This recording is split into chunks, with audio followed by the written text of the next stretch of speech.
오늘은 하늘 법정에서 기도해야 하는 때와 그 의미에 대해 얘기해 보려고 합니다. 저는 몇 년 전 로버트 핸더슨의 하늘 법정으로 가는 기도 1, 2편을 읽고 정말 큰 은혜를 받았습니다. 기도를 이렇게도 할 수 있구나 하는 놀라움이었습니다.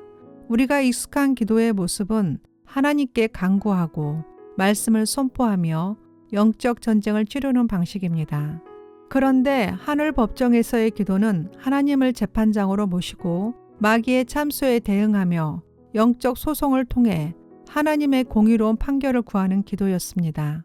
그동안 기도 응답이 지연되거나 막힌 것처럼 느껴질 때가 많았는데 그것이 단순한 인내의 문제가 아니라 영적 법정에서 해결해야 할 문제일 수도 있다는 것을 깨달았을 때 깊은 깨우침을 얻었습니다.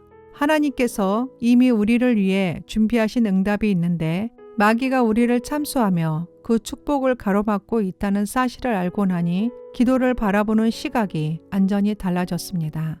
그 후 저는 주변에도 이 책을 소개했고 실제로 하늘 법정에서 기도한 후 응답을 받은 분들이 많았습니다. 저 역시 마귀의 참소를 받을 때마다 하늘 법정에 올라가 기도하고 있습니다. 제가 이 글을 쓰는 이유는 재정에 대한 하늘 법정에서 기도하는 기도문을 올리기 위함입니다. 영적 법정의 원리를 이해해야 기도문을 더욱 깊이 받아들일 수 있을 것 같아 오늘 두 편의 영상을 통해 그 기초를 나누려고 합니다. 이 내용은 성경을 기반으로 하며 로버트 핸더슨의 개념에서 영감을 받았음을 알려드립니다. 더 깊이 알고 싶은 분들은 로버트 핸더슨의 하늘 법정으로 가는 기도를 읽어보시기를 추천합니다. 그럼 본론으로 들어가 보겠습니다. 우리가 하나님께 기도할 때 때로는 응답이 지연되거나 막힌 것처럼 느껴질 때가 있습니다. 왜 그런 걸까요? 오늘은 이러한 개념을 바탕으로 우리가 언제 하늘 법정에서 기도해야 하는지 그리고 그 기도가 어떤 의미를 가지는지 함께 살펴보겠습니다. 영적 법정의 원리 하늘 법정에서도 재판이 이루어집니다. 재판관은 공의로우신 하나님이십니다. 하나님은 의로우신 재판장이시며 모든 사건을 안전한 공의로 심판하시는 분입니다. 그분의 판결은 변함이 없으며 모든 법과 원칙의 근원이 되십니다. 변호인은 예수 그리스도이십니다. 예수님은 우리의 대언자로서 하나님 앞에서 우리를 변호하십니다. 우리는 스스로 죄에서 벗어날 수 없지만 예수님께서 십자가에서 흘리신 피로 우리를 대신하여 변호하시며 우리를 의롭다 하십니다. 옹고 고소자는 사탄입니다. 그는 성도를 참소하는 자로서 우리의 죄를 근거로 하나님 앞에서 끊임없이 고소하며 하나님의 뜻이 우리의 삶에서 이루어지지 못하도록 방해합니다. 이러한 영적 공격은 지금도 계속되고 있으며 사탄은 밤낮으로 성도들을 참소하는 일을 멈추지 않습니다. 그러나 예수 그리스도의 변호와 하나님의 은혜로 우리는 사탄의 참소에서 자유로울 수 있습니다. 하늘 법정에서는 영적 싸움이 벌어지며 우리는 예수님을 의지함으로써 의로운 판결을 받을 수 있습니다. 이 개념은 욥기 1장 9절에서 11절, 스가랴 3장 1절에서도 확인할 수 있으며 영적 전쟁에서 기도할 때 하늘 법정의 원리를 적용하는 근거가 됩니다. 하늘 법정에서 기도해야 하는 이유 예수 그리스도는 우리가 하늘 법정에서 기도할 때 원수의 고소를 무력화하고 하나님의 공의로운 판결을 받을 수 있도록 우리를 변호해 주십니다. 나의 자녀들아 내가 이것을 너에게 쓰면 너희가 죄로 범하지 않게 하려 함이라. 만일 누가 죄를 범하여도 아버지 앞에서 우리에게 대언자가 있으니 곧 의로우신 예수 그리스도시라.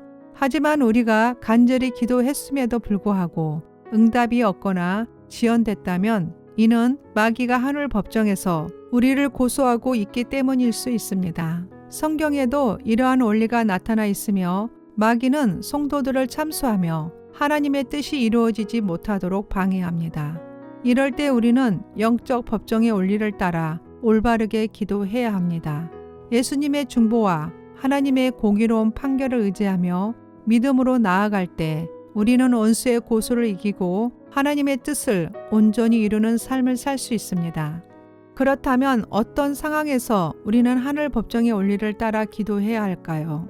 첫 번째, 삶에서 계속되는 어려움이나 방해를 받을 때 어떤 문제를 위해 기도해도 같은 어려움이 반복된다면 그것은 단순한 문제가 아니라 영적 법정에서 해결해야 할 문제일 수 있습니다. 이럴 때는 하나님의 공의로운 판결을 구하며 기도해야 합니다. 가정, 재정, 건강, 관계 등의 삶의 여러 영역에서 원수가 방해하는 경우 우리는 하늘 법정에서 하나님의 공의로운 판결을 구해야 합니다. 예수님께서는 이렇게 말씀하셨습니다. 너를 고발하는 자와 함께 길에 있을 때 급히 사하하라. 그 고발하는 자가 너를 재판관에게 내어주고 재판관이 옥리에게 내어주어 옥에 가둘까 염려하라. 두 번째, 재정적인 축복이 막혀 있을 때입니다. 재정적으로 돌파구가 보이지 않을 때 우리는 단순한 기도를 넘어 하늘 법정에서 기도해야 합니다. 노력해도 재정적인 돌파구가 보이지 않을 때 우리는 일반적인 기도를 넘어 하늘 법정에서 하나님의 공의로운 판결을 구해야 합니다. 하나님께서 주시는 재정의 축복이 흘러가도록 영적 가로막힘을 해결하는 것이 중요합니다. 만군의 여호와가 이르노라. 내가 너희를 위하여 메뚜기를 금하여 너희 토지 소산을 먹어 없애지 못하게 하며 너희 밭에 포도나무 열매가 기한 전에 떨어지지 않게 하리니. 세 번째, 억울한 일을 당했을 때입니다. 부당한 대우를 받거나 거짓된 공격을 받을 때 우리는 감정적으로 대응하는 것이 아니라 하늘 법정에서 하나님의 판결을 구해야 합니다. 억울함을 하나님께 맡기고 하나님의 정의가 이루어지도록 기도하는 것이 필요합니다. 시편 135편 14절. 여호와께서 자기 백성을 판단하시며 그의 종들로 말미암아 위로를 받으시리로다. 네 번째, 조상 대대로 내려오는 영적 영향력이나 반복되는 문제에서 벗어나고 싶을 때입니다. 가문에서 반복적으로 나타나는 어려움이나 해결되지 않는 문제들이 있다면 이는 단순한 우연이 아니라 영적 법정에서 다루어야 할 문제일 수도 있습니다. 성경은 조상들의 죄가 후손들에게 영향을 미칠 수 있음을 경고합니다. 레위기 26장 39절. 너희 남은 자가 너희의 원수들의 땅에서 자기의 죄로 말미암아 세잔하며 그 조상의 죄로 말미암아 그 조상같이 세잔하리라. 우리의 삶은 영적인 원칙과 법이 작용하는 영역 속에 있습니다. 그러므로 우리는 하나님 앞에서 영적 법정에서 우리의 문제를 해결할 수 있도록 기도하며 나아가야 합니다. 하나님께서는 우리의 기도를 들으시고 우리를 모든 속박에서 자유롭게 하실 것입니다. 다섯 번째는 영적 전쟁에서 돌파가 필요할 때입니다. 기도를 해도 변화가 없고 영적인 압박이 강하게 느껴질 때 하늘 법정에서 영적 권리를 주장해야 합니다. 예수 그리스도의 십자가의 보혈을 의지하여 원수의 고소를 무력화하는 기도를 드릴 수 있습니다. 히브리서 10장 19절. 그러므로 형제들아 우리가 예수의 피를 힘입어 송수에 들어갈 담력을 얻었나니.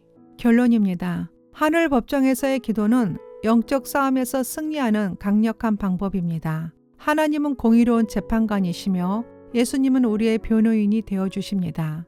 원수 사탄은 참소하는 자, 고소하는 자이지만 우리는 예수님의 보혈과 하나님의 말씀을 근거로 하여 하늘 법정에서 공의로운 판결을 받을 수 있습니다. 감사합니다.